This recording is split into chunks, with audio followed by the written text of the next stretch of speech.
그리스도인들은 마음에 근심을 쌓아두지 않습니다. 세상 사람들은 근심을 풀려고 나름대로 다양하게 풀죠. 술 마시고 음주 가무부터 운동하고, 어떤 사람은 독서하고 등산하고 별의별 일로 스트레스를 풉니다. 그런다고 근심이 없어집니까? 갔다 오면 또 생기는 게 근심인데. 그러나 그리스도인들은 하나님 앞에 맡기는 겁니다. 어떻게 맡기는가? 말함으로써 맡기는 겁니다. 아뢰는 겁니다. 그러면 여러분의 마음속에 있는 것을 그대로 내 입술을 통해서 하나님 앞에 토해내는 겁니다. 여러분, 하나님 들으십니다. 우주를 창조하신 전능하신 분이 그 말을 들으시는 겁니다. 교인들의 말은 내가 들릴지 안 들릴지 장담할 수 없습니다. 성경 하나님은 구원받은 사람의 자녀가 진심으로 하는 말은 듣는 겁니다. 그리고 구원받고 보존된 말씀의 가치를 알고 혼을 이겨오는 사람, 그건 주님의 군사입니다. 그분들은 주님의 군사입니다. 사령관이 군사가 하는 말을 듣지 않는다. 사령관이 아닙니다. 지금 목숨을 걸고 싸우는데 영적 전투를 위해서 하나님께서 지원도 해주지 않으시고 환경도 마련해주지 않는데 싸우라, 군사다. 그러면 사령관이 아니죠. 그러면 군사를 뽑을 수 있는 그런 권한이 없는 겁니다. 의로우신 사령관이 아닙니다. 근데 우리 하나님은 그런 분이 아니죠. 성경에 분명히 우리는 모든 여건을 보장해 주시고 싸우러 가는 겁니다. 그러니까 어떤 일을 당했을 때 염려하지 마시고 두려워하지 마시고 말려서 하나님 앞에 아뢰는 겁니다. 낱낱이 아뢰는 겁니다. 혼을 토하듯이. 그럼 하나님께서 들으시고 사람을 죽이면 죽이십니다. 하나님이. 죽이라고 말할 필요도 없습니다. 그리스도인들. 하나님의 사랑에 충만한 사람들이기 때문에 누구를 어떻게 해달하기보다 그 본질에 있어서 하나님 보시기에 합당한 내 마음의 상태를 가지고 아뢰는 겁니다. 그분에게. 하나님 앞에. 그럼 들으시고 어떤 행태로든지 역사하시는 겁니다. 그 기도 응답이 있기까지 마음이 아프죠. 그동안 어떻게 될지 모르니까. 그러나 하나님의 평안이 우리를 주관하시겠다고 이미 약속하셨습니다. 그래서 아무것도 염려하지 말고 다만 모든 일에, 그러지 않습니까? 모든 일에 기도와 간구로 너희의 구하는 것들을 감사함으로 하나님 앞에 알려지게 하는 겁니다. 그러니까 말을 하는 겁니다. 방언이 아니라 우리의 언어로. 그러면 모든 지각을 초월하는 겁니다. 우리 지각을 초월하시도 당연히 하나님이신데 하나님께서 모든 필요를 채우시는 겁니다. 어떤 것이 좋게 될 것인지를 하나님 아시는 겁니다. 그래서 그리스도인들은 현재를 바라보고 낙담하거나 좌절하지 않습니다. 제가 말했죠. 어떤 사람이 더러운 그릇이더라도 어떻게 깨트려서 하나님 주시기에 합당한 그릇을 만들지 모르는 겁니다. 다만 그리스도는 기도하는 겁니다. 그럼 그 사람 날개를 꺾으시든 다리를 부르트리셔서 하나님께서 합당한 도구로 쓰시거나 아니면 실제로 깨트려 버리시기도 합니다. 그러니까 그리스도인들은 이 생의 일에 연연하지 않는 겁니다. 오늘 계시록 4장을 배울 텐데 4장 이제 얼마 남지 않았기 때문에 오늘 4장에서는 셋째 하늘과 우주를 배울 겁니다. 그리고 그 우주에는 그룹들이 있는 겁니다. 그것에 대해서 이제 배울 텐데, 그러니까 교리적으로는 어렵거나 많은 것이 없습니다. 그런데 그것을 이해하려 그러면 셋째 하늘을 확신해야 됩니다. 그렇지 않으면 여기 나와 있는 오늘 배우는 것들은 그냥 의미 없는 것입니다. 그냥 그런 게 있구나, 이게 끝나는 겁니다. 그래서 그 전에 잠깐 이제 말씀을 조금 드리고 공부를 하겠습니다. 저는 이 추위를 딱 다치면 제가 군대 생활 처음 할 때 20대 청년 때에 강원도 철원에서 뼈를 파고드는 내 추위를 제가 경험했기 때문에 잘 알고 있습니다. 정말 얼어 죽을 뻔했습니다. 몇 번이나. 그때의 분위기와 공기를 제가 화천에서 느꼈습니다. 그 DNZ가 지나가는 군입니다. 화천군이라는 게. 한 10km 위가 북한이 땅이에요. 그래서 너무 추웠었는데 시베리아 바람이 아주 확 불어왔습니다. 이게 시베리아에서 불던 바람인데 여기도 부는구나. 아주 추웠습니다. 화천. 그리스도인은 그렇게 차가운 바람이 불면 훈풍이 부는 그 따뜻한 봄날과 같은 그런 세상을 더 바라는 겁니다. 세상이 얼마나 차갑습니까? 말씀이 없는 세상은, 하나님을 모르는 세상은 그게 외형이 아무리 불빛이 반짝이고 화려해 보이더라도 차가운 겁니다. 그것은 과학기술 문명이 발달한 그 세상이 따뜻한 세상이 아닙니다. 과학의 기술들은 적그리스도의 통치 수단입니다. 과학 문명이 발달한다 그러면 그만큼 발달한 만큼 적그리스도가 통치할 세상이 다가왔구나, 이렇게 생각하시면 되는 겁니다.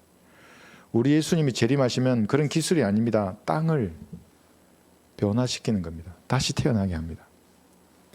개인이 거듭나듯이 땅이 거듭나는 겁니다. 에덴 동산으로 돌아갑니다. 그때는 훈풍이 부는 따뜻한 나라가 됩니다. 천년왕국이 되면 에덴 동산으로 이쪽으로 만드실 거는 겁니다. 기호 1번, 2번 대통령 중에 누가 되면 좋은 세상이 된다? 그건 가짜 왕국입니다. 누가 되든 대한민국은 망하는 겁니다. 왜 그런지 아십니까? 바른 말씀을 버린 나라입니다. 이게 영국이 1611년도에 나온 킹제임스 성경을 버리니까 해가 져버렸습니다. 영국은 지금 1위 국가입니다. 이제 미국이 잡은 겁니다. 성경의 가치를 높이니까. 우리나라가 이렇게 일본도 없는 킹제임스 성경을 손에 들었는데 모국으로 보존된 말씀인 겁니다. 대단한 영광과 특권을 가진 민족인데도 버렸습니다. 이 나라 기독교계는. 이게 소수만 우리만 이렇게 가지고 있는 거죠. 이 보십시오. 그들에 비해서 우리 인원수가 얼마나 적은 것입니까? 그들은 가짜 왕국을 만드는 사람들입니다. 그래서 누가 되더라도 우리는 소망을 가지지 않습니다. 그런 사람들에게. 그리스도인들이 바라는 세상은 이 세상 통치자 마귀가 제거된 세상입니다. 전인왕국에는 마귀가 땅속으로 들어가는 겁니다. 없습니다. 더 이상. 여러분 그리스도인은 표리가 부동하지 않습니다. 안과 밖이 다르지 않는 겁니다. 그러니까 남들이 보기에는 차갑게 보입니다. 어떻게 속과 안이 똑같을 수 있어? 아주 말로 아주 부드럽게 말을 해야지. 이게 속이는 겁니다. 사실은. 자의적 겸손입니다. 이게. 근데 그리스도는 그냥 얘기하는 겁니다. 그대로. 물론 무리하게는 하지 않죠. 그러나 사실을 사실대로 말하는 겁니다. 그냥 이리 오라 그래가지고 사실대로 얘기하는 겁니다. 그것을. 숨기거나 감추지 않고. 나도 내 마음을 얘기할 테니 말해봐. 어떤 현안에 대해서. 거짓말하면 그리스도인이 아닙니다. 의의 독재가 이루어질 그날을 기다리는 겁니다. 이 세상은 의의 독재가 아니죠. 이 세상은 거짓말로 독재하는 겁니다. 대환란도 거짓말로 독재, 평화의 왕국이라고 하는 그것으로 독재하지만 예수님은 의의 독재를 할 것입니다. 그리스도는 이 날을 기다립니다. 가장 이 날에서 기쁜 게 뭐냐면 이 사망의 몸, 육신을 벗어버리는 겁니다. 이 육신을 벗어버리고 영광스러운 몸으로 입는 겁니다. 우리는 그리스도는 이 날을 기다리는 겁니다. 여러분 사도 바울 아시죠? 바울의 육신은 어땠을까요? 바울이 자기 육신을 가만히 보니까 대단한 사도지 않습니까? 그 당시 율법의 허물은 어른은 흠이 없을 정도로 대단한 사울이었는데 구원받은 이후에 자기 안을 보니까 자기 안에 그래도 죄가 있는 겁니다. 그러니까 고백했습니다. 그렇게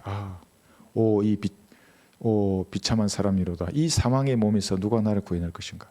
바울의 이런 고백을 하나님의 영감으로 기록하신 겁니다. 누구에게나 죄가 있는 겁니다. 이것이 로마서 7장 24절입니다. 나는 비참한 사람이로다. 누가 이 사망의 몸에서 나를 구해낼 것인가. 구원받았거나 받지 않았거나 그리스도의 이 몸은 사망의 몸입니다. 육신이라고 하는 겁니다. 바울이 구원받은 이후에 이걸 기록한 겁니다. 구원받기 전에 어떻게 성경을 기록할 수 있겠습니까? 어떤 사람은 바울은 구원받은 이후에 죄가 없어 그럽니다. 그렇지 않습니다. 구원받은 이후에도 비참한 육신인 겁니다. 이 몸에서 벗어나길 바랍니다. 그리스도인들. 관짝을 몸에 묶어서 끌고 다니는 사람, 그게 그리스도인입니다. 그 관 속에 누가 있습니까? 옛 사람이 들어있는 겁니다. 그 육신이. 질질질 끌고 다니는 겁니다. 죽을 때까지. 예외가 없습니다. 자기 몸은 금덩어리이고 다른 사람은 사망의 몸이다. 그렇지 않습니다. 모든 육신은 사망의 몸을 입고 있는 겁니다. 변화되어야 합니다. 이것은. 휴거될 때에 영광스러운 몸으로 변화되어야만 이 비참한 사망의 몸에서 구해지는 겁니다. 그때. 지구를 탈출할 때. 만약에 남은 사망의 몸이고 자신은 금덩어리로 생각하면 하나님께 은혜 받을 수 없습니다. 그러면 그런 자세로는. 그게 뭐냐면 다른 사람의 눈에 있는 티를 보면서 내 눈에 들보는 보지 못하는 겁니다. 티를 계속 보면 내 눈은 언제 봅니까? 내 눈 속에 있는 들보를 봐야지. 마태복음 7장 한번 보겠습니다. 7장 3절에 보시면 마태복음 7장 3절 어찌하여 내 형제의 눈 속에 있는 티는 보면서 내 자신의 눈 속에 있는 들보는 생각지 못하느냐.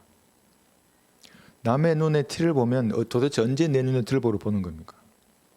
그래서 성경에는 항상 자신을 먼저 판단하라는 겁니다. 심판하라는 겁니다. 자신을. 그리고 심판했다고 그래서 나는 금덩어리 몸이야. 다른 인간들은 전부 사망의 몸이야. 이렇게 보지 말라는 겁니다. 겸손할 수밖에 없습니다. 그리스도인들은. 이 사망의 몸이 변화되면 다시는 죄와 싸우지 않아도 되는 겁니다. 간 밖에 튀어나온 그 육신을 관 속으로 다시 집어넣는 못질을 하지 않아도 됩니다. 변화되면. 변화되기 전에는 이 수고를 해야 되는 겁니다. 무엇인가 양심에 찔림이 오면 판단된 겁니다. 이미. 죄가 드러난 겁니다. 그러면 자백하고 그 죄를 버려야 하는 겁니다. 그게 간 속에 집어넣는 겁니다. 육신을 다시. 그렇게 하지 않으면 그리스도인은 반드시 하나님이 징계하십니다. 어떤 행태로든지 징계하십니다.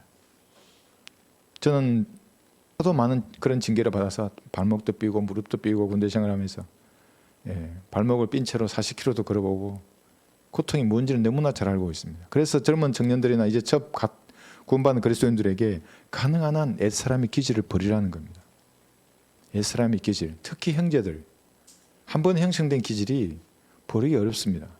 그 성향, 성격, 뭐 남자가 뭐 어때 이런 거, 정말로 날개가 꺾여집니다. 기도하십시오. 주변에 남자라고 이렇게 힘주면서 옛사람의 성품들을 계속 뭐 이렇게 하다가는 하나님께서 다루실 것입니다. 몸이 변화되면 더 이상 죄하고 육신 사이에서 갈등하지 않는 겁니다. 지금은 갈등할 경우가 많죠. 왜냐하면 죄에 대해서 무엇을 제안을 하면 그걸 내가 받아들이기 때문에 갈등하는 겁니다. 처음부터 그걸 끊어야 됩니다. 죄에 대해서는 생각이 들어올 때 더 이상 그 생각이 발전하지 않도록. 이 날이 늦게 온다면 그리스도인은 모두 현재의 장막을 벗고 하늘나라에 있는 영원한 집으로 갈 것입니다. 그곳으로 이동하는 겁니다. 그것이 트랜스레이션입니다. 더 좋은 몸을 입는 겁니다. 고린도후서 5장 1절입니다. 이것이. 그래서 어찌되었든 우리는 하늘나라로 가기 때문에 셋째 하늘로 그리스도인들은 이 생의 일로 낙심하거나 절망하지 않는 겁니다. 고린도후서 5장 1절. 새 옷이 있습니다. 하늘에 있는 영원한 집입니다. 그것이. 우리가 아는 것은 만일 땅에 있는 우리의 장막집이 무너지면 이 육신입니다. 이게 죽으면 이 말입니다. 고린도후서 5장 1절입니다. 하나님께서 지으신 큰 집, 즉 손으로 짓지 아니한 하늘들에 있는 영원한 집이 있다는 것이라. 그러니까 낙심할 이유가 없는 겁니다. 내가 휴거돼서 올라가든 내가 죽은 다음에 내 혼만 올라가서 셋째 하늘에서 그 영원한 집을 내가 입는 겁니다. 내 혼이. 그 혼적인 몸이 되는 겁니다. 낙심할 필요가 없는 겁니다. 그래서 셋째 하늘나라는 실제적인 장소입니다. 어떤 사람은 그러죠. 바울 서신에 기록됐다 그러니까 그것이 바울 신학이라고 그럽니다. 그거는 구원받지 못한 자유주의자가 하는 말입니다. 바울 신학이 아니라 하나님의 기록된 말씀입니다. 말씀이 기록되어 버리면 전능하신 하나님마저도 자신의 전능하심을 이 말씀 아래 순종합니다.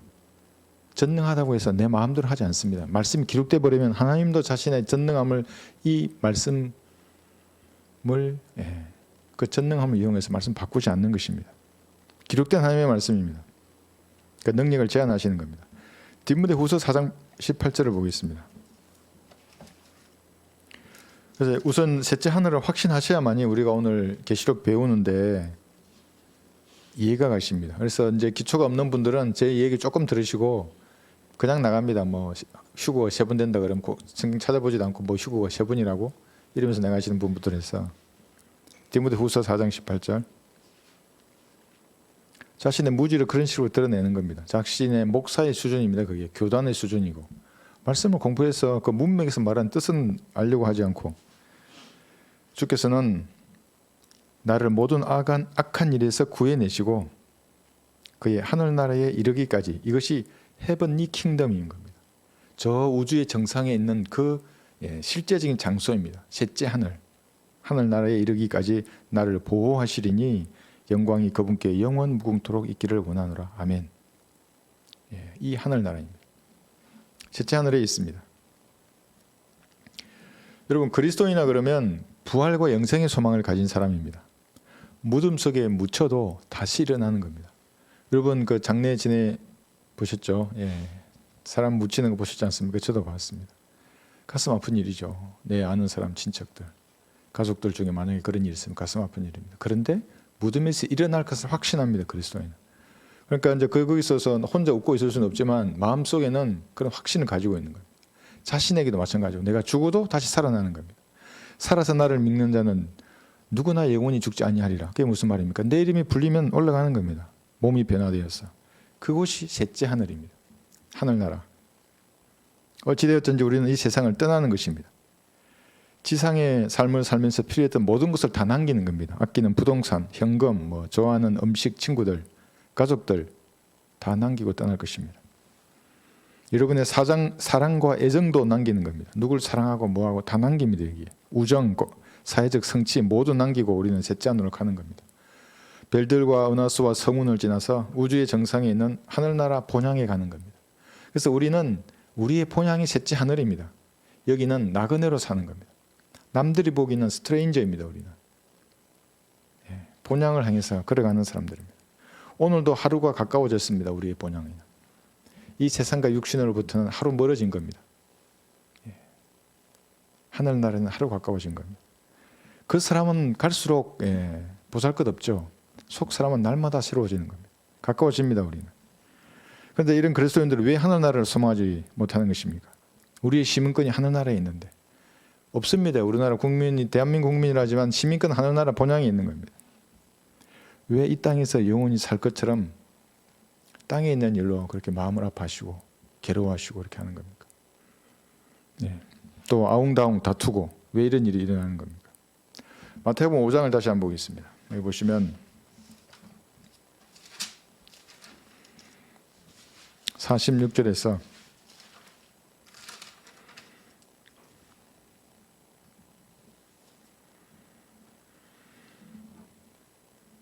하나님의 본성 중에 하나님의 이름이 사랑입니다. 물론 소멸케 하시는 부르기도 하시지만 사랑이 하나님이십니다. 5장 46절에서 만일 너희가 너희를 사랑하는 사람들을 사랑하면 무슨 상을 받으리요? 세리들도 그같이 아니하느냐? 이 말씀을 잘 한번 생각해 보십시오. 여러분 그리스도인들인데 여러분을 사랑하는 사람들만 사랑한다면 미움은 다툼을 일으키나 사랑은 허다한 죄를 덮는 것입니다. 잠언 10장 12절입니다. 우리 이 음성 생각나십니까? 유튜브에 잠언 10장 12절 누가 암송구절 누가 했는지 그 톤이 그대로 생각나요. 미움은 다툼을 일으키나 사랑은 허다한 죄를 덮는 것입니다. 하나님의 이름이 그래서 사랑입니다. 그리스도인들은 이 사랑으로 충만하는 것입니다. 누군가 범죄하면 그가 회개하면 용서해 주는 겁니다. 490번이나. 내가 그런 용서를 받았기 때문에 진짜 받았기 때문에 내가 진짜 용서해 줄 수 있는 겁니다. 그러나 단지 진지하게 사과해야 합니다. 사과할 때 건성으로 입마워서 방금 그러지 말고 마음을 대해서 내가 사과하면 용서해 주고 털어버려야 합니다. 선뿌리가 남아있으면 내가 주님 앞에 아뢰는 겁니다. 예수님의 피로 다 씻어내고 용서해 줘야 합니다. 세상 죄인도 자신을 사랑하는 사람을 사랑하는 겁니다. 그렇지 않습니까? 그러니까 우리도 그렇게 한다면 이게 뭐 그 수준이 그 수준이고 이상하지 않습니까? 에베소서 4장을 보겠습니다. 우리에게는 구체적으로 이렇게 말씀하십니다.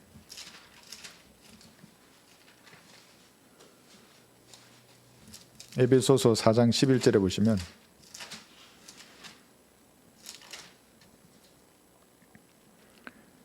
(13절까지) 그가 어떤 사람들은 사도로 어떤 사람들은 선지자로 이제 이건 지나갔습니다. 어떤 사람은 복음 전도자로 바로 여러분들입니다. 구령자들. 어떤 사람들은 목사와 교사로 주셨으니 이는 성도들을 온전케 하는 겁니다. 그 다음에 섬기는 일을 하게 하고 그리스도의 몸을 세우게 하는 겁니다. 몸을 세우려고 여러분이 있는 겁니다. 교회를 강성케 하는 겁니다. 13절 이는 모두가 믿음이 하나 된 거 하나님의 아들을 아는 지식이 하나됨에 도달하게 하고 온전한 사람이 되어 그리스도의 충만하심에 장성한 분량에까지 이르게 하려 하심이라. 그래서 온전케 하고 성도들을 섬기라는 겁니다.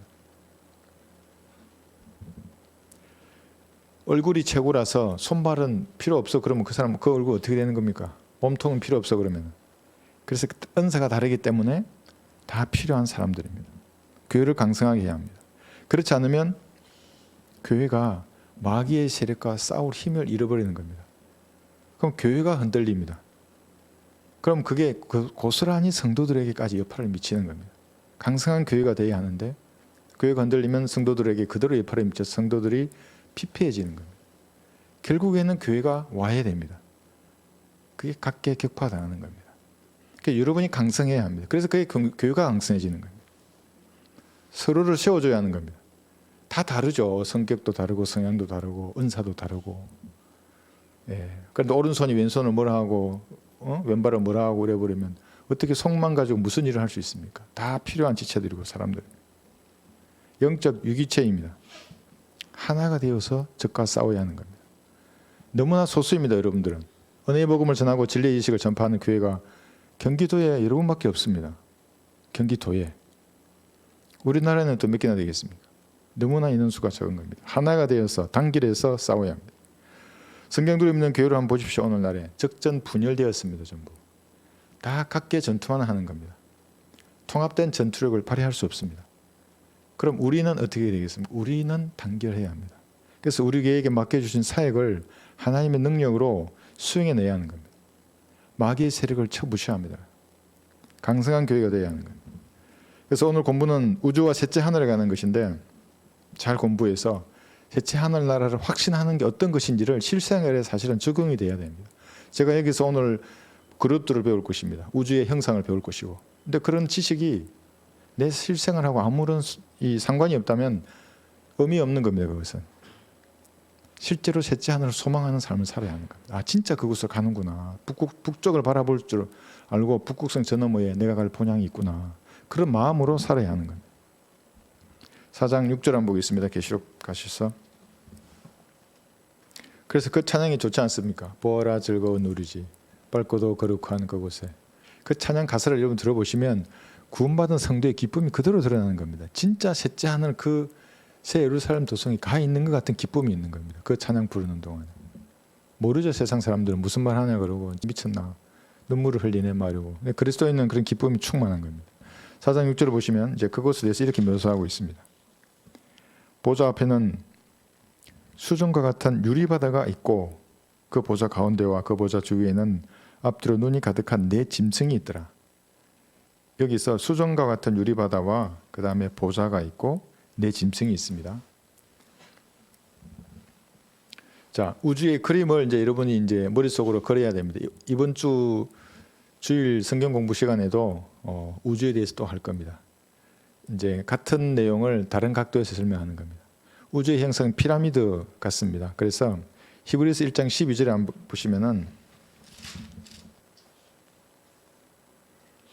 주께서 그것들을 옷처럼 말아버리시리니 그리하면 그것들은 바꿔질 것이나 주는 동일하시며 주의 연대는 끝이 없으리이다 하셨도다. 옷처럼 말아버리실 것입니다. 우주를. 그래서 우주의 모습은 예수님께서 입으셨던 그 판초의와 같은 피라미드 형태입니다. 그 우주의 정상 피라미드의 머릿돌 부분이 셋째 하늘입니다. 지난 시간에도 한번 했었죠. 그래서 우주라는 것은 폐쇄된 궤입니다. 그러니까 물질이나 에너지가 밖으로 마음대로 출입할 수 없는 피라미드 형태의 경계를 가지고 있습니다. 그래서 여러분 우주 그러면 항상 피라미드 아시죠? 이집트의 피라미드. 그런 형태구나 이걸 알고 계시면 됩니다. 그리고 그 피라미드의 머리돌에 부활하신 예수님이 거기 지금 가 계시는 겁니다. 그리고 수정같이 얼어 있는 겁니다. 수정 같은 유리바다. 둘째 하늘과 셋째 하늘 사이에 물청이 있고 그 물의 표면이 얼어 있는 겁니다. 그리고 우주 공간이 있고 그 아래에 또 물이 있는 겁니다. 피라미드의 제 밑바닥에. 그 공간이 가운데 있는 공간이 둘째 하늘 우주의 공간, 우주라고 하는 공간입니다. 그래서 욥기 37장을 보시면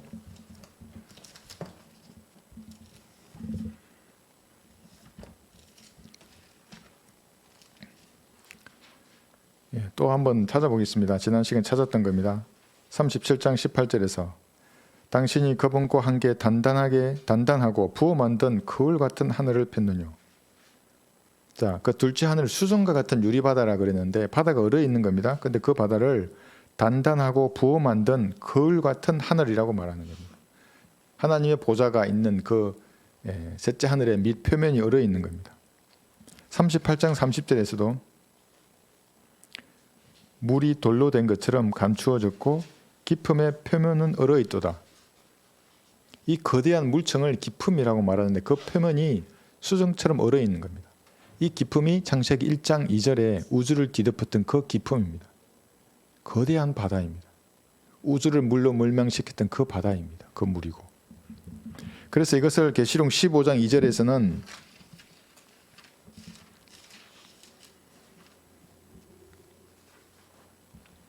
유리바다라고 또 말합니다.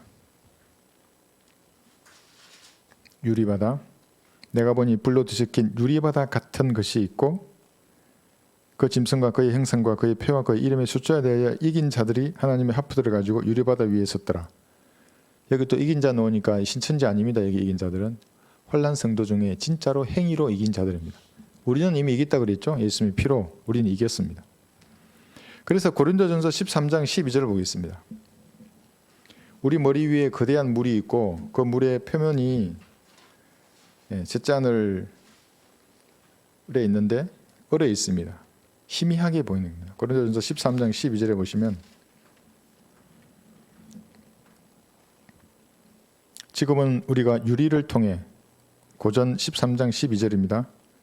지금은 우리가 유리를 통해 희미하게 보나 그때에는 얼굴과 얼굴을 마주볼 것이요. 지금은 내가 부분적으로 아나 그때에는 내가 알려진 것처럼 알게 되리라. 여러분 지금은 부분적으로 압니다. 여러분 자신을 어떻게 하나님께서 보고 계시는지 지상 삶을 사는 동안 하늘나라에 가면 아시는 겁니다. 하나님 나를 이렇게 평가하셨구나. 나의 모든 것을 다 알고 계셨구나.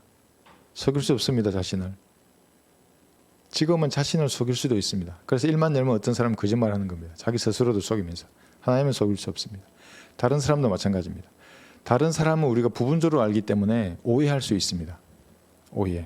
오해하는 그것을 마귀가 증폭시키는 겁니다. 그러면 다툼이 일어나는 겁니다. 그러니까 셋째 하늘나라에 가면 얼굴과 얼굴을 마주보고 하나님께서 아시듯이 나도 아는 겁니다. 그러면 나 자신을 어떻게 봤는지도 알고 타인에 대해서도 제가 정확히 아는 겁니다. 그리고 여러분 순교자들을 만날 때도 탁 보면 압니다. 이제 어떤 믿음을 가졌는지를 알게 되는 겁니다. 그럼 셋째 하늘에서 일어나는 교제는 땅과 같은 그런 교제가 아닙니다. 반갑게 맞이해서 서로 인사하고 교제하는 겁니다. 24시간을. 그런데 셋째 하늘에서도 싸우고 다툰다면 어떻게 되겠습니까? 아마 누구는 뛰어내리려고 할 겁니다. 갈등이 있고 인간 간에 패거리가 나누어지고 어떻게 삽니까? 셋째 하늘에서. 지금은 그래서 이 유리바다 때문에 희미하게 보이는 겁니다. 그러나 그때는 완전하게 드러나는 겁니다. 셋째 하늘도 주님도 소망도 희미합니다. 지금은. 육신의 장막을 벗고 셋째 하늘나라에 가면 그때는 완전하게 알게 될 것입니다. 나도 그렇고 타인도 그렇고. 그래서 다른 사람의 사익을 비방할 땐 주의해야 합니다. 그것은 하나님께서 열매를 주시는 걸 뻔히 보고도 비방하는 사람들은 참으로 주의해야 합니다. 셋째 하늘에 가면 억울함도 없고 가슴 아픈 상처도 더 이상 없는 것입니다. 그런 셋째 하늘을 소망하라 이겁니다. 계시록 여기서 어떤 교리적인 일을 많이 알아도 소용이 없는 겁니다. 그것은 내가 삶을 사는데 이 땅에 소망을 두고 살아가는데 그건 뭐 하는 겁니까? 그것이 셋째 하늘에 소망을 두고 살아야 하는 거예요. 사도 바울을 한번 예를 들어 보겠습니다. 사도 바울은 루스트라 성읍에서 죽었습니다. 그러면 혼이 빠져나가서 셋째 하늘에 간 겁니다. 그리고 사람들은 사도 바울이 죽으니까 그를 성 밖에 버렸던 겁니다. 자신의 혼이 셋째 하늘에 다녀왔습니다. 요한은 어떻게 했습니까? 요한은 예수님의 인광스러운 몸으로 변화되어서 올라간 겁니다. 그래서 다 본 겁니다. 지금 그래서 계시록 기록한 것이고, 바울은 다르죠. 고린도후서 12장 보면은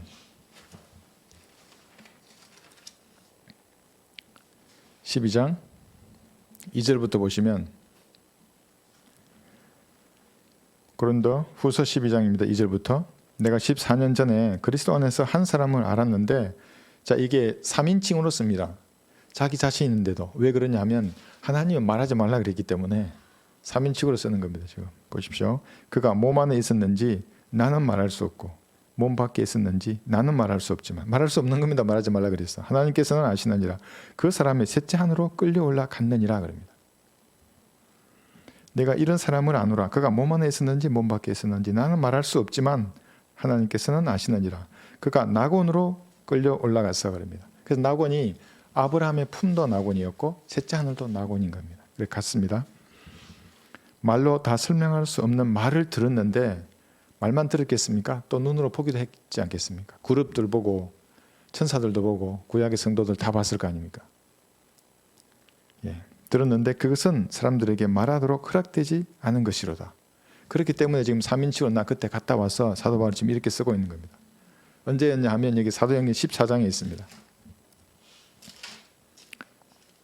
사도행전 14장 여기 19절에 보시면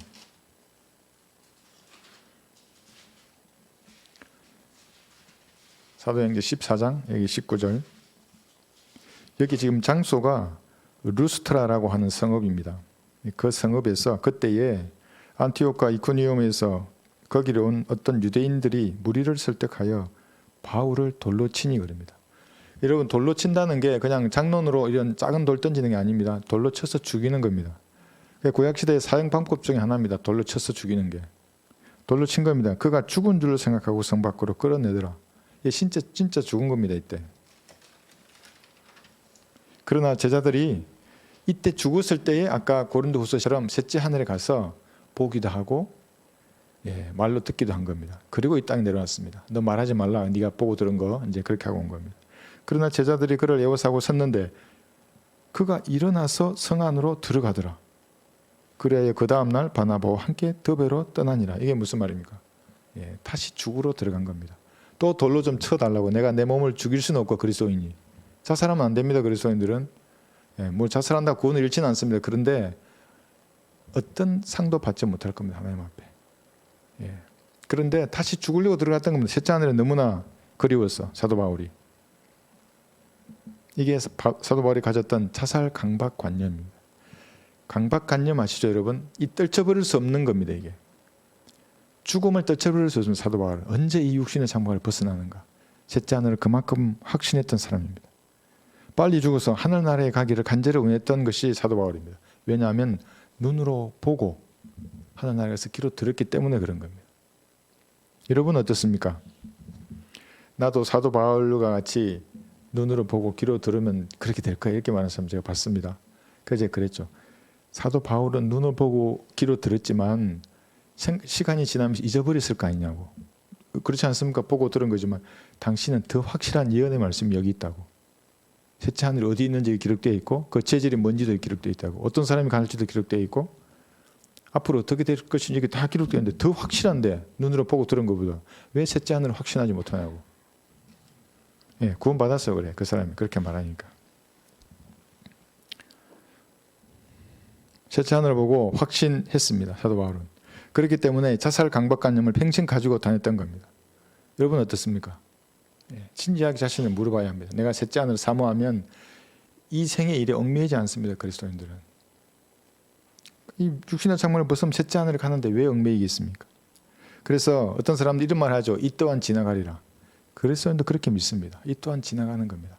이 생에서 일어난 모든 일들은 때가 되면 다 지나가는 겁니다. 그게 슬픔이든 행복이든 돈이든 명이든 다 지나갑니다. 그런 것은. 셋째 하늘 가는 겁니다. 우리는. 휴거대에서 가든 예수님 나 이름을 불러서 가든 아니면 늦게 오셔서 내가 내 혼이 가든 가는 것입니다. 낙심할 이유가 전혀 없습니다.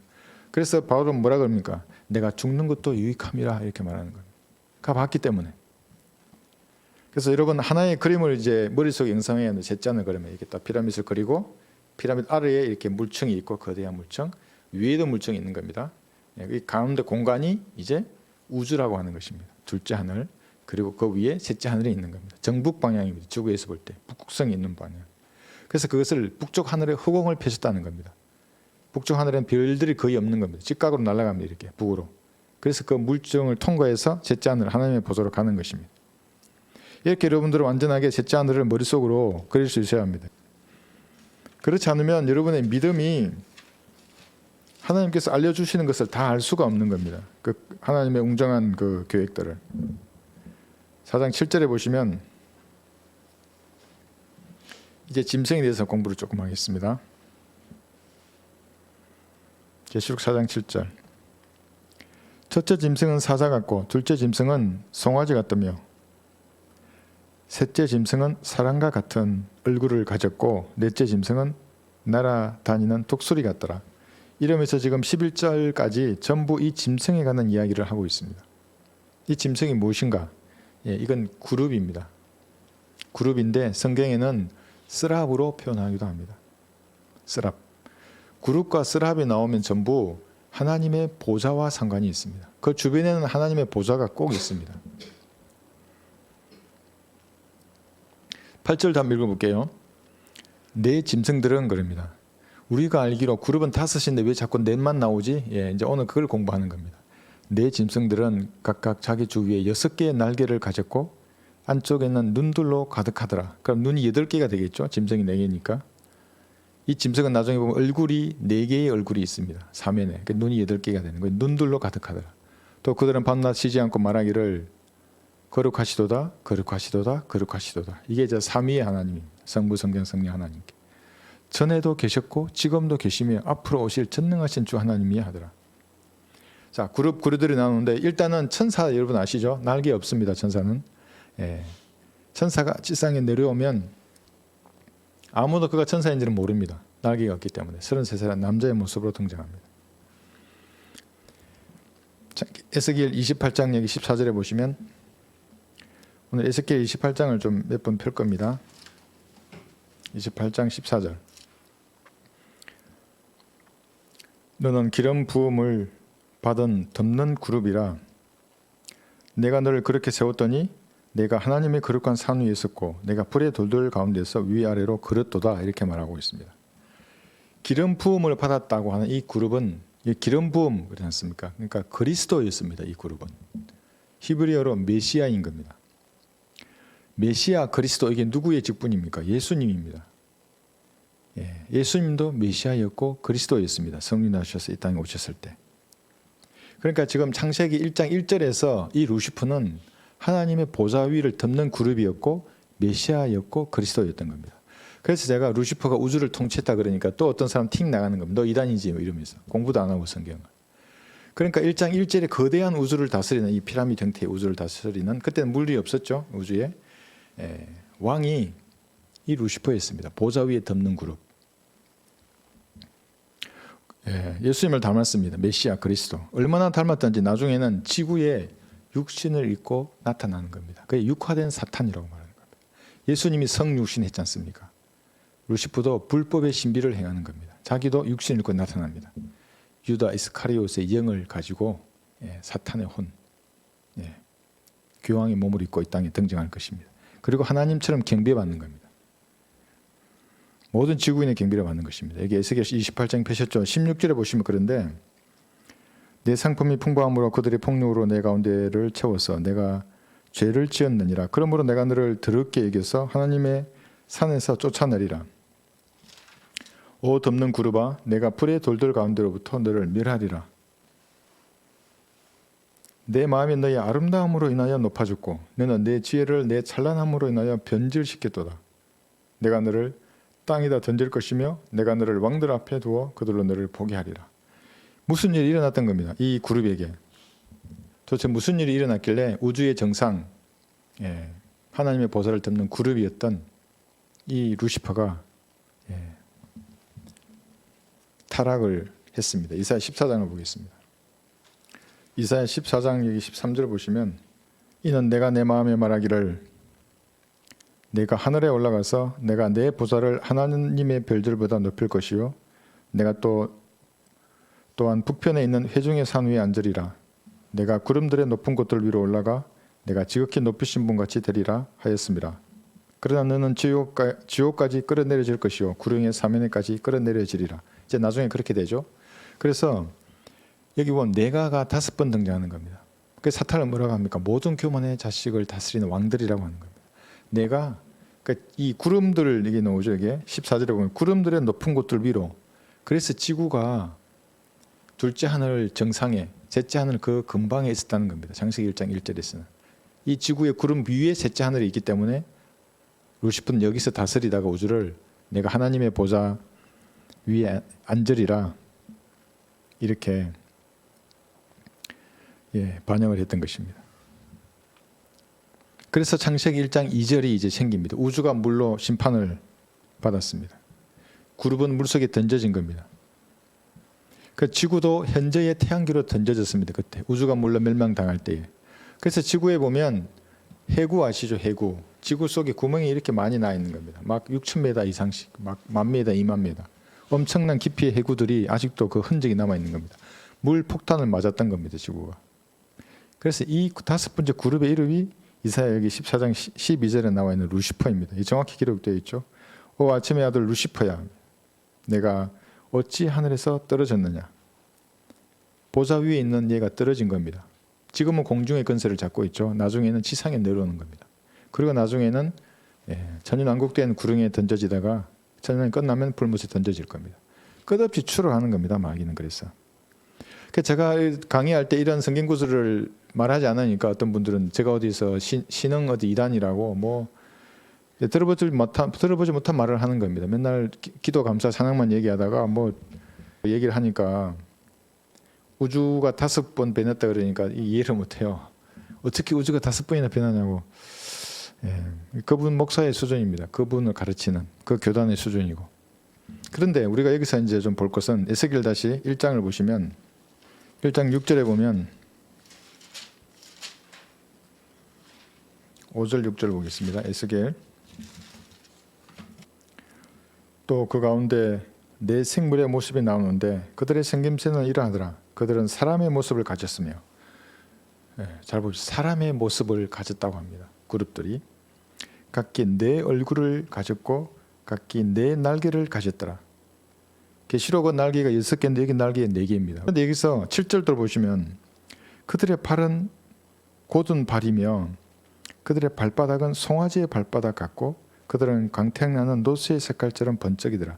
공통적으로 갈라진 팔을 가지고 있는 겁니다. 그룹들이 전부 다. 발끝으로 걷는 겁니다. 그래서 그 여자들이 육신적인 여자들일수록 발끝으로 걷는 겁니다. 높은 하이힐을 신는 겁니다. 이렇게 발끝으로 걷는 겁니다. 이게 여기서 나온 겁니다. 1장 10절에 보시면 그러면 타락하기 이전에 창세기 1장 1절에서 덮는 그룹의 얼굴은 어떤 얼굴이었을까? 형상은 여기에 나옵니다. 보십시오. 이제 비교를 할 겁니다. 한 3개 정도 구절을. 에스겔 1장 여기 10절에 보시면 그들의 얼굴 모습을 보면 보십시오. 그들 넷은 오른편에 사람의 얼굴과 사자의 얼굴을 지녔고 그들 넷은 왼편에 황소의 얼굴을 지녔고 그들 넷은 또한 독수리의 얼굴을 지녔더라. 사자, 사람, 독수리, 그 다음에 황소가 나옵니다. 이 4개의 얼굴이 나오죠. 그죠? 여기하고 에스겔 10장 14절을 보겠습니다. 10장 14절을 보시면 여기도 4 얼굴이 나옵니다. 첫째 얼굴은 그룹의 얼굴이고 나옵니다. 이제 그룹의 얼굴이 나오고 누군지는 말하지 않습니다. 그룹의 얼굴인 겁니다. 두 번째부터 나오는 것은 뭐냐면 둘째 얼굴은 사람의 얼굴이며 셋째는 사자의 얼굴이고 넷째는 독수리의 얼굴이라. 자, 사자, 사람, 독수리는 똑같죠. 그런데 에스겔 10장 14절에는 그룹의 얼굴이라 그랬지 않습니까? 그 그룹의 얼굴이 1장에 나와 있는 황소의 얼굴입니다. 황소. 계시록 4장 7절을 볼까요? 첫째 짐승은 사자 같고 둘째 짐승은 송아지 같으며 셋째 짐승은 사람과 같은 얼굴을 가졌고 넷째 짐승은 날아다니는 독수리 같더라. 여기도 사람, 사자, 독수리 있고 송아지가 여기 있는 겁니다. 그러니까 자 한번 저를 한번 보십시오. 제가 이해하기 쉽게 말씀드리겠습니다. 사자, 사람, 독수리, 송아지, 황소가 덮는 그룹이었던 겁니다. 창세기 1장 1절에서 황소의 얼굴을 가지고 오셨습니다. 처음에. 그래서 우리도 보면 황소 이런 건 많이 나오지 않습니까? 사실은 사탄이 2뿔을 가지고 4개에서 6개 날개를 가진 황소였던 겁니다. 타락하기 이전에는. 그럼 타락하면 지금은 어떤 모습인가? 계시록 12장에 나와 있는 7머리와 10뿔을 가진 꼬부라진 뱀처럼 생긴 겁니다. 리비아단처럼. 리비아단 아니지만 물속에 들어있는 것은 리비아단입니다. 7머리와 10뿔을 가진 리비아단인 겁니다. 그러니까 붉은 용이라 그러죠. 그러니까 황소였던 이 그룹이 7머리와 10뿔을 가진 리비아단, 꼬부라진 뱀의 형태로 변질된 겁니다. 죄를 지으니까. 이 정도 여러분 아시면 되겠습니다. 그래서 루시퍼의 원래 모습은 황소였죠. 그리고 죄를 짓고 나니까 붉은 용이 된 겁니다. 꼬부라진 뱀, 7머리와 10뿔을 가지고 있습니다. 그래서 욥기 26장 13절에 보시면 꼬부라진 뱀을 이제 2번 언급하십니다. 욥기 26장 13절. 그는 그의 영으로 하늘들을 단정하셨고 그의 손으로 꼬부라진 뱀을 지으셨도다.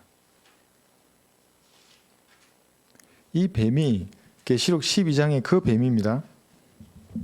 제가 읽어드릴게요. 계시록 12장 3절에 보시면 하늘에 또 다른 이적이 나타나시니 보라 커다란 붉은 용 한 마리가 있는데 7머리와 10뿔이 있고 그 머리들 위에는 7 왕관이 있더라. 지금 이렇게 황소가 이렇게 타락해서 이런 모습으로 있는데 이 뱀을 말하는 겁니다. 이 뱀이 그럼 어떻게 되는가? 이사야 27장 1절에 보시면 27장 1절. 그날에 주께서 그의 격심하고 크고 강한 칼로 날쌘 뱀 리비아단을 벌하시리니 즉 꼬부라진 뱀 리비아단이라. 또 주께서는 바다에 있는 그 용을 살해하시리라. 꼬부라진 뱀, 근데 그 용이라고 말하는 겁니다. 리비아단. 다 나오죠, 그죠? 언제 살해하는가? 재림할 때에 리비아단의 머리를 하나님께서 깨시는 겁니다. 그런데 그러면 이제 이걸 우리가 다 안다고 했을 때 한번 보십시오. 찬란한 빛이 있었습니다. 이 루시퍼라고 하는 존재는. 그 다음에 지혜와 아름다움이 충만한 겁니다. 그리고 머리끝부터 발끝까지 보석으로 단장되어 있습니다. 그리고 음악에 기재했습니다. 그러니까 이게 전부 마귀적인 것들입니다. 지금 언급한 게. 그러니까 여러분 상류층으로 갈수록 이게 더 충만해집니다. 미 아름다운 지혜. 얼마나 똑똑합니까? 그들 나름대로. 전보다 훨씬 빨라요. 나 아무것도 모르겠어. 뭐 너무너무 빨라요. 전부 다. 특히 여기 음악. 모든 음악의 음악으로 사람들 하나로 다 만들어버리는 겁니다. 반성경적이고 하나님을 대항하는 음악들입니다. 세상 사람들이 추구하는 것입니다. 그런데 이것이 이 세상에 나타날 때는 어떻게 나타나는가? 빛의 천사로 나타나는 겁니다. 처음부터 이 루시퍼는 찬란한 빛 가운데 있었기 때문에 이 지상에 나타날 때도 빛의 천사로 이 땅에 나타나기 때문에 이 마귀의 능력은 참으로 대단한 것입니다. 사람들은 잘 모릅니다. 그러니까 내가 마귀에게 속지 않으려고 하는 겁니다. 나 혼자 힘으로 신앙을 할 수 있다고 얘기하고 지역교회에 속하지 않으려고 하는 분들 꽤 있습니다. 그런데 그렇지 않습니다. 혼자 있으면 반드시 마귀에게 먹이가 됩니다. 뭐 박사, 목사, 교수 대단한 척 하시더라도 말씀을 나누어 공부하지 않으면 모두가 마귀의 밥이 됩니다. 어느 정도 마귀가 대단한가? 각 나라마다 통치자가 있습니다. 페르시아의 통치자가 있고 그리스의 통치자가 있습니다. 마귀 아래에 각 나라의 통치자들이 또 있는 겁니다. 그러니까 정연한 군사 조직인 겁니다. 그런데 여기 다니엘 10장 한번 볼까요? 어느 정도 힘이 있냐면 제가 마귀와 관련된 걸 공부를 하고 이러면 참 힘들어요. 마귀가 방해하나 봐요. 다니엘 10장 여기 12절에 보시면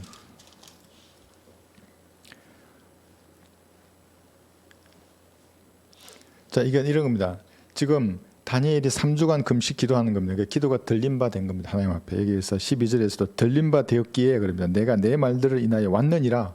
성류신 이전에 예수님이 주의 천사로 나타나서 다니엘에게 오는 겁니다. 그런데 13절을 보십시오. 그러나 페르시아 왕국의 통치자가 20일 동안 나를 가로막았도다. 예수님을 가로막습니다. 페르시아의 통치자인데 그 마귀 아래에 있는 수하인데도. 그러나 보라 최고 통치자들 중에 하나인 미카엘이 나를 도우러 왔고 내가 페르시아 왕들과 함께 거기 있었노라. 20일 동안 막혀 있는 겁니다. 예수님 가고 싶은데 가지 마십시오. 못 가는 겁니다. 예수님이. 성육신 이전의 예수님이십니다. 그 성도로 막강한 힘을 가지고 있습니다. 미카엘 천사장이 왔는데도 둘이서 이렇게 도우러 왔는데도 여기 또 이런 구절도 있습니다. 여기 밑에 보시면 19절을 보시면 다니엘이 힘이 다 빠졌습니다. 이제 될 일을 들으니까 너무나 두려운 겁니다. 이렇게 말합니다. 말하기를 오 큰 사랑을 받은 사람아 여러분에게 영적으로 적용해도 됩니다. 여러분 구원받고 진리의 지식을 한 그리스도인들입니다. 큰 사랑을 받은 겁니다. 내게 평강이 있으라 강건하라 정령 강건하라. 이 그리스도인들이 하시는 말씀입니다. 이 말씀의 가치를 아는 사람들에게 한 번 말하는 게 아니고 강건하라. 너 진짜로 강건해야 한다 이 얘기입니다. 마귀들 가만두지 않습니다. 강력한 힘을 가진 존재들입니다. 그것은 가장 약한 지체들을 치는 겁니다. 여기 주변에 환경을 조성하려고 하고 마귀의 종들을 이용해서 강건하고 정령 강건하라. 그가 내게 말했을 때 내가 힘을 얻고 말하기를 내 주께서 내게 힘을 더두어 주셨으니 말씀하소서 하였더라. 이런 자세로 기도하는 겁니다. 하나님 내게 말씀해 주십시오. 제가 위로해 주십시오. 어떻게 해야 하는 것입니까? 그러니까 20절 보십시오. 그때 그가 말하기를 너는 내가 어찌하여 내게 왔는지 아느냐? 이제 내가 페르시아의 통치자와 싸우려고 돌아갈 것이라. 그러면 보라 내가 가면 그리스의 통치자가 올 것이라. 또 있는 겁니다. 그러니까 나라마다 왕국의 통치자들이 있는 겁니다. 그러면 우리나라도 있겠죠. 북한도 있을 것이고 일본도 있을 겁니다. 그래서 여러분들이 기도하는 겁니다. 은혜의 복음의 문이 열리도록 이 존재들이 막지 못하도록. 그래서 일본에도 좀 하시는 분이 계셨고 예전에 지금은 이제 우리 오경자님 혼자 계신데 계셨고 독일에도 하고 있고 에콰도르, 멕시코 이런 데서도 은혜의 복음이 지금 전파되고 있는 겁니다. 외국어로 더 많이 번역되도록 기도해야 하는 겁니다. 그 나라의 통치자 마귀들이 방해하지 못하도록 여러분 기도하셔야 합니다. 이렇게 강력한 존재들이었습니다. 그렇지 않으면 은혜의 복음이 막혀버립니다. 그뿐만이 아닙니다. 스가랴 3장도 보겠습니다. 스가랴 3장에서는 1절에서 2절까지 이 문장을 잘 한번 보십시오. 얼마나 마귀가 대단한 존재인지. 또 대제사장 여호수아가 주의 천사 앞에 서 있고 지금 예수님 앞에 서 있는 겁니다. 주의 천사로 나타난 겁니다. 예수님께서. 사탄이 그를 저지하려고 사탄이 그를 저지한대요. 그의 오른편에서 있는 것을 그가 내게 보여주시니라. 그리고 주께서 지금 예수님 말씀하시는 겁니다. 사탄에게 말씀하시기를 오 사탄아 주가 너를 책망하노라. 예수님이 하나님이신데 어떻게 이럴 수 있습니까? 그러니까 삼위의 하나님이신 예수님께서 또 다른 삼위이신 성부 하나님께 주가 너를 책망하시리라 이렇게 얘기하는 겁니다. 직접 책망하지 않으시고 이 정도로 막강한 권력을 가지고 있었습니다. 사탄이. 언제? 성육신 이전에 이랬던 겁니다. 그런데 성육신 이후에는 완전히 다릅니다. 왜 그럼 이렇게 사탄이 막강했는가? 예수님 주의 천사조차도 사탄에게 직접 책망하지 않고 야 성부 하나님들을 책망하실 거야 이렇게 말했는가? 이런 것이죠. 인간의 연약함을 성육신 안에 있었으니까 모르는 겁니다. 지금 하나님은. 사탄은 그 점을 노리고 얘기하는 겁니다. 왜 인간 사이에 개입하십니까? 높으신 분이. 그러나 예수님이 성육신 했을 때는 완전히 다르죠. 이제 그분이 바로 예수님이신데 사람이신 그리스도시라. 그때는 사탄아 가라 그러면 다 가는 겁니다. 나오라 그러면 나오고 대시대에 가라 하면 들어가고 사탄이 뭐라고 했을 때 예수님 말씀으로만 다만 논쟁하지 않습니다. 사탄하고는. 그러니까 마귀적인 생각이 들어올 때 논쟁할 필요가 없는 겁니다. 그냥 말씀으로 대응해야 합니다. 죄악된 생각이 들어오면 그래 뭐 하면 어쩌고 이렇게 할 필요 없습니다. 말씀으로 그건 아니야 하고 그대로 대응해서 물리쳐야 하는 겁니다. 이 정도로 강력한 마귀이기 때문에 이 지구의 정치, 경제, 사회, 문화 모든 것을 통제하고 조종하는 겁니다. 사람의 가치관을 형성시킵니다. 그에게. 그럼 그 사람이 자진해서 지옥으로 가는 겁니다. 70억의 사람들이 속고 있습니다. 교수들, 박사들, 목사들. 영화나 드라마 몇 편만 봐도 사탄의 종이 됩니다. 그대로 그게 다 들어있습니다. 보시지 않습니까? 성경책 들고 있는 목사 옆에나 무슨 도끼를 들고 있든지 뭐 이상한 범죄자로 나오는 겁니다. 한 번도 성경적인 목사를 보여주지 않습니다. 세상의 미디어들은. 마귀가 장하고 있기 때문에. 강력한 힘인 겁니다. 근데 지금 여기서 우리 스가랴 3장 보는데 신약에 나와 있는 증가된 의의 예를 여기서 볼 수가 있습니다. 이게 4절 한번 보십시오. 주께서 자기 옆에 서 있는 자들에게 대답하여 이런 말씀하시기를 그에게서 더러운 옷들을 벗기라 하시고 그에게 말씀하시기를 보라 내가 내게서 내 죄악을 제하였으니 내가 옷을 받고 너를 입히리라 하시기에. 더러운 옷을 입고 있는 겁니다. 사람들은 다 죄인인 겁니다. 더러운 걸레를 입고 있는 겁니다. 걸레를 입고 거룩하신 하나님 앞에 치장하고 나가는 겁니다. 십계명을 지켰어요. 새벽기도 열심히 해요. 하나님 저 11조 다 해요. 그래서 어쨌다는 겁니까? 거룩하신 하나님 앞에. 걸레를 입고 나가서. 옷을 바꿔 입어야 하는 겁니다. 그래서 5절에 보시면 내가 말하기를 그들을 시켜 그의 머리 위에 아름다운 관을 씌우게 하소서 하였더니 그들이 아름다운 관을 그의 머리에 씌우고 그에게 옷을 입히더라. 그리고 주의 천사는 곁에 섰더라. 이것이 예수님의 피로 씻긴 흰 옷입니다. 우리 그리스도인에게 그대로 증거된 의가 어떤 것인지를 이 구절이 말씀해 주고 있습니다. 사탄의 혼은 그런데 지금도 돌아다닙니다. 그 욥기 1장 아시죠? 하나님 묻습니다. 네가 어디서 왔느냐? 네, 제가 땅이라고 말합니다. 그 지구입니다. 땅을 위아래로 이리저리 돌아다니다 왔습니다. 위도 가고 아래도 가고. 그러니까 땅 속도 가는 겁니다. 뭐가 있습니다. 땅 속에는. 다음 기회에 한번 이거 설명하겠습니다. 그래서 돌아다니면서 고소할 것을 찾고 구령하는 그리스도인들의 가장 약점을 사탄이 아는 겁니다. 그리고 가장 약점의 사람이 그리스도인으로 이렇게 성장하지 않았어. 마귀 그대로 이용하는 겁니다. 그 사람을. 그래서 그리스도는 기도해야 합니다. 항상 늘 깨어서 하나님 앞에.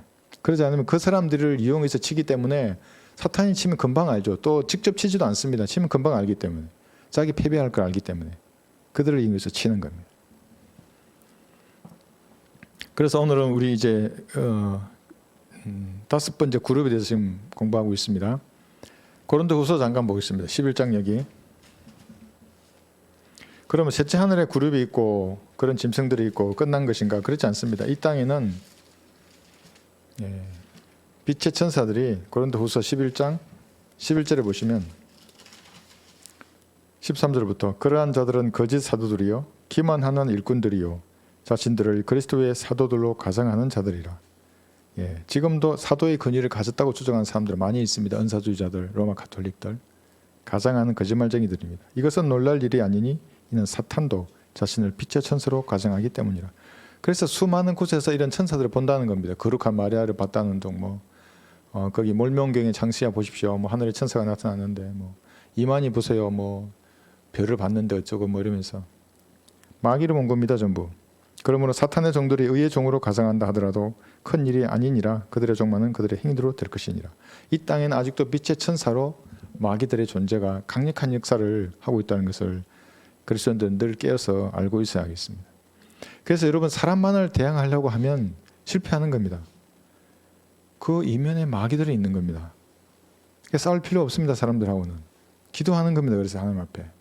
마귀의 역사를 막아달라고. 그걸 기다리는 겁니다. 항상.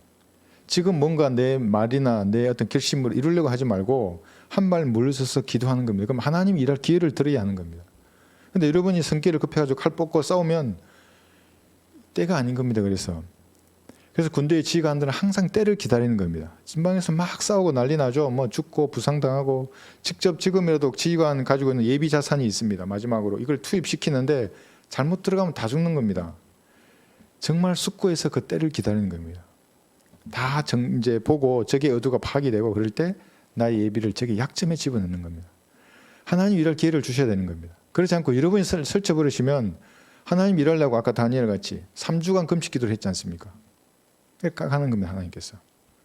한 일주일 하다가 기도 간둬버리고 그러면 하나님 가려고 준비 다 옷 차려입고 이제 가봐야지 저 기도하네. 들어주러 가려고 하는데 이제 기도 끝나고 자리 걷어버리고 딴 데 가버리시면 어떡합니까? 하나님 일하셔야 되는데. 기도하라는 겁니다. 그래서 낙심하지 말고. 그래서 여기 이제 9절 한번 보겠습니다. 계시록 9장 4장 9절.